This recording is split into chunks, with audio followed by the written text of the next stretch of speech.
On August 23, 2023, a Ukrainian reconnaissance drone flew directly over a Russian S-400 position on Cape Tar-Kankut in occupied Crimea. It was not intercepted. It was not even engaged. The site had 3 separate radar systems watching the sky, a launcher armed with missiles that can reach targets 400 kilometers away, and short-range Pantsir and Tor units built for one job, killing aircraft like the one that had just flown over them. None of it saw the drone coming.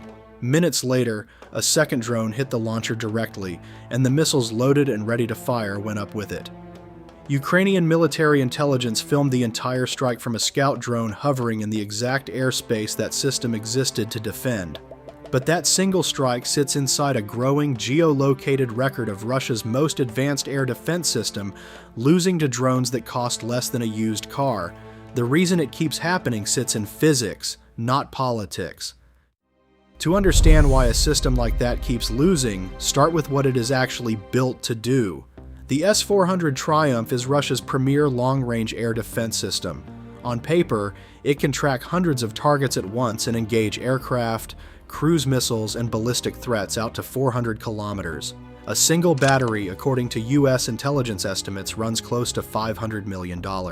Layered underneath it sits the Pantsir S-1, a shorter-range gun and missile hybrid meant to catch anything the big radars miss.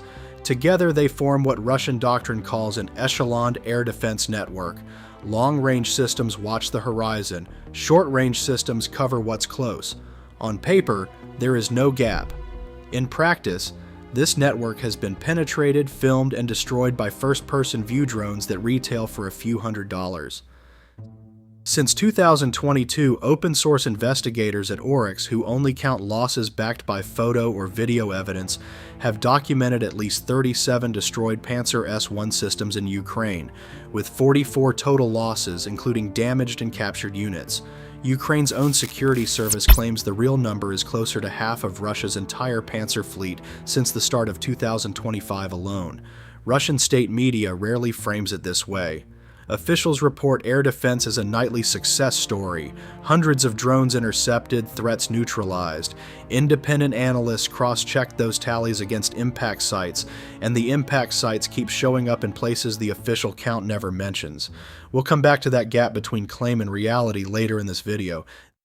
This is a documented pattern with a mechanical explanation, not a meme about Russian equipment, and that explanation starts with something as basic as the curve of the Earth. Every ground-based radar obeys the same rule.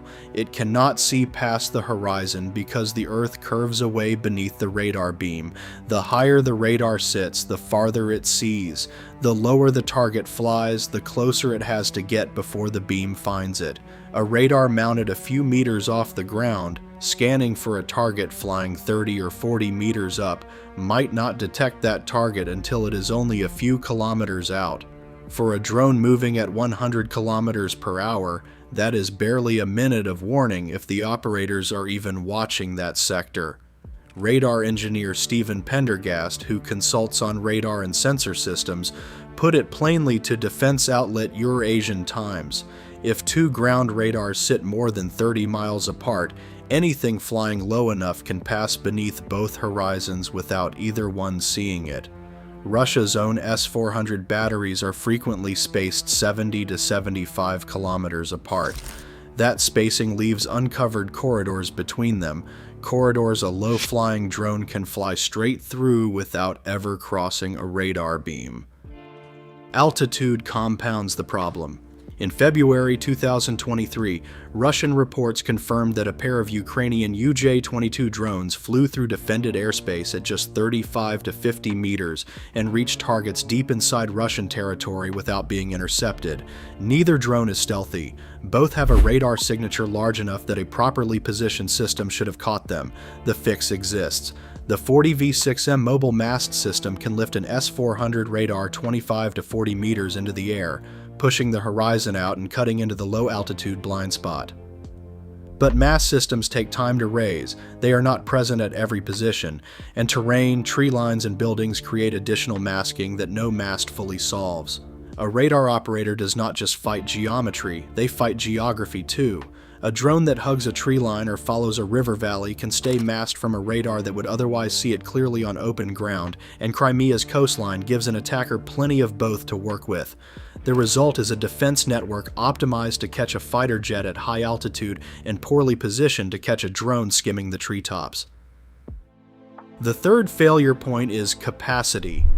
The Pantsir S-1's radar can detect roughly 40 objects at once, but its fire control system can only track and engage around 4 targets simultaneously.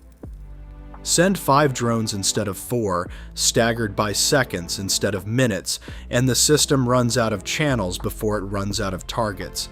Attackers do not need a large swarm to cause this.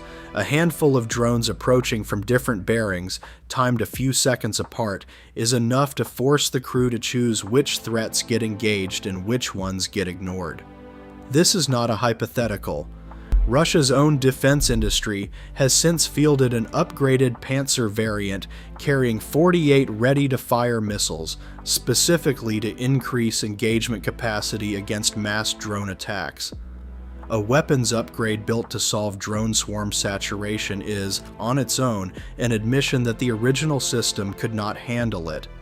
3 mechanisms drive nearly all of it: the radar horizon, the low-altitude blind spot, and saturation, and none of them are secret. They are physics, and here is what they look like when they fail in the field. We opened with this strike for a reason. Cape Tar-Cancut was not an isolated outpost. It hosted Russia's 3rd Radio Technical Regiment, running Nebo-M and Podlet K-1 radar systems built specifically to catch low-flying threats.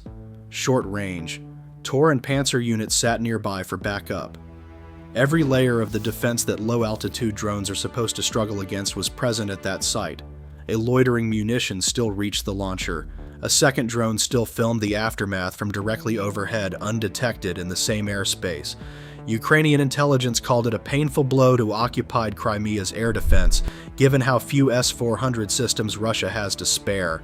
The strike is geolocated, filmed, and undisputed. Here is the claim versus reality part. Russian defense briefings routinely publish nightly interception totals, sometimes hundreds of drones destroyed in a single night across Crimea and southern Russia.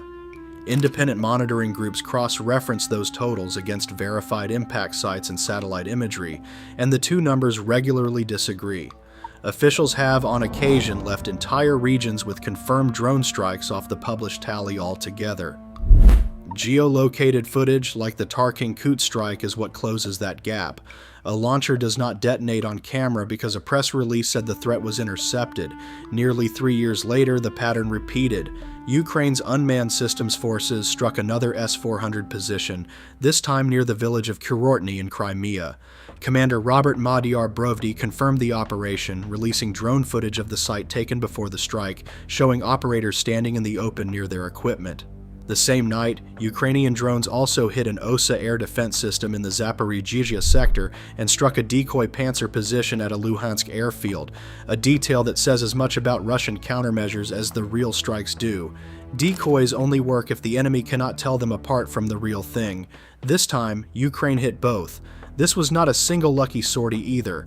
By Ukrainian unmanned systems forces' own accounting, roughly 9 in 10 of their geolocated strikes over this period land inside Crimea, with the remainder reaching just across the water into Kherson.